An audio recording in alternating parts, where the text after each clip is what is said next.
Hello and happy Friday. That is if you're keeping up with these daily. But welcome to another episode of Bedtime Stories with Miss Byrne. I am so happy that you are still hanging around with me and reading some wonderful books with me. I really do enjoy reading them with you. So we're going to keep up with Clementine, but I just noticed something on this cover. This is actually a Disney book. It's made by Disney, their publishing company, I guess. So what if they maybe will make this into a movie one day? That would be pretty cool, if it isn't already. Does anybody know if this is a movie? I haven't heard of it, but I would love to see it if it eventually is made into one. So we are at chapter 5 of Clementine, so let's see what other craziness she can get herself into. Here is our beginning chapter picture. What is she up to? As soon as I got home, I started watching for Margaret's feet. From my kitchen window, I can see the sidewalk in front of the lobby doors. Since I have memorized all the shoes of everybody who lives in our building, I always know who's coming in or going out. I might be a detective when I grow up. I waited and I waited and I waited, which is the hardest thing in the world, especially when you have a hot head, which I did because my mother made me wear a winter hat so she didn't have to look at my chopped off hair. Finally, I saw Margaret's purple sneakers and I ran up to meet her in the lobby. Let me see. Margaret pulled her lips out of the way so I could see all of her teeth.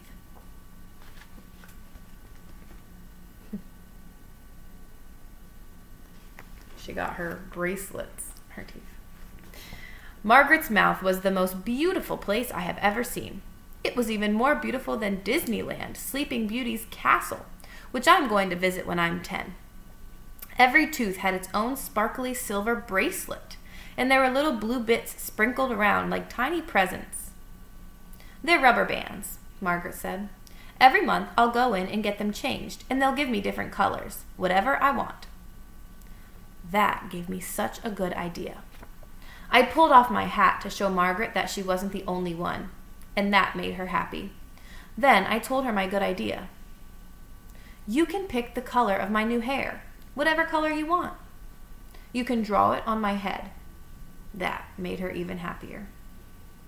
Those markers are still in my room. Let's go, she said. Is your mother still mad? I asked. Yep, but she's going to a movie with Alan this afternoon. Alan is Margaret's mother's special friend, which is the grown-up's word for boyfriend. So we went up to her apartment. Mitchell was there watching TV.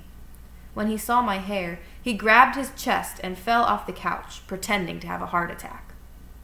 Then he smacked his forehead and said, "You guys are unbelievable. Absolutely unbelievable." Even though he is older and doesn't have to be so nice to us, I think he likes me. Margaret glared at him. Then she jabbed her elbow into my side, and so I glared at him too, even though I didn't know why we were doing that.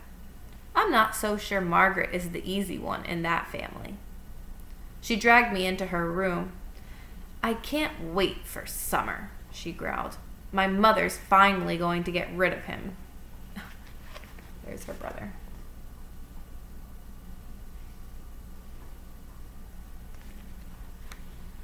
You mean baseball camp? He wants to go, Margaret. That's not getting rid of someone. Margaret gave me her "I'm in 4th grade and you're not" look. Goodbye and good riddance, she muttered. Then she got out my mother's markers. They were all still there, and they looked exactly the same, with none of the caps chewed up. I don't know how Margaret does that. She picked a bright green one and colored my hair, and then drew some curls on my forehead and neck.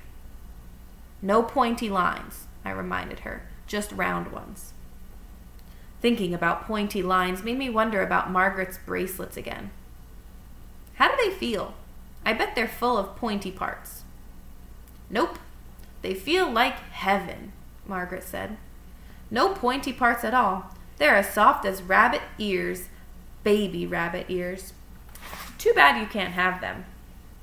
She kept her lips stretched out of the way to show me her teeth the whole time she talked, so it was kind of hard to understand her. But I did. "I'm getting them too," I said, "next week." Then I pulled my hat back on and ran down to my apartment quick to make this be a non-lie. "I need bracelets on my teeth," I told my mom. "They're beautiful and they feel wonderful."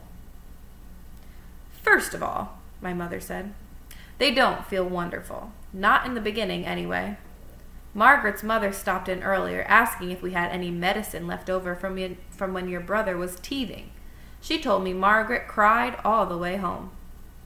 That Margaret. "Well, I still want them. Next week. And second of all, you don't need them. Your teeth are straight enough." Which is the most unfair thing I have ever heard. "I can feel them bending," I said. And suddenly I could. "So we better make that appointment." Then, before my mom could get to the third of all, which is usually the worst one, we heard my brother waking up from his nap. "I'm coming, Radish," I called to him. "Go for a walk?" he asked when I came into his room. "You're lucky to have me for a big sister," I told him. I have to remind him of this every day, because he forgets. We went into the kitchen and I got out the walk. Nobody invented this trick for me when I was little. Then he climbed into the walk and grabbed the handles, and I gave him a really good spin. He went whirling around, bumping into the cabinets, and then he got out and walked wobbly until he fell over, which he thinks is the funniest thing in the world. So when he said go for a walk, it was spelled W-O-K, because she was spitting him in a wok, which is something you cook with. Looks like fun. "Again!" he yelled. But I didn't spin him again, because he throws up on the second ride and somebody has to clean it up, which is N-O-T, not me.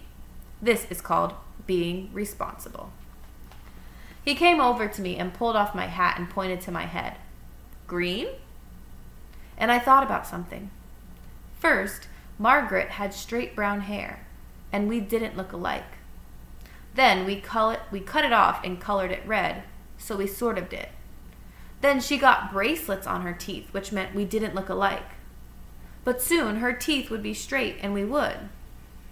Except now I had a green head.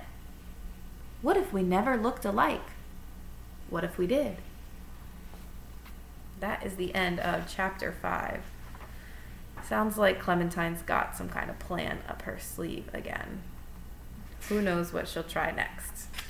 All right, we'll be back tomorrow for chapter 6. Have a good night, guys.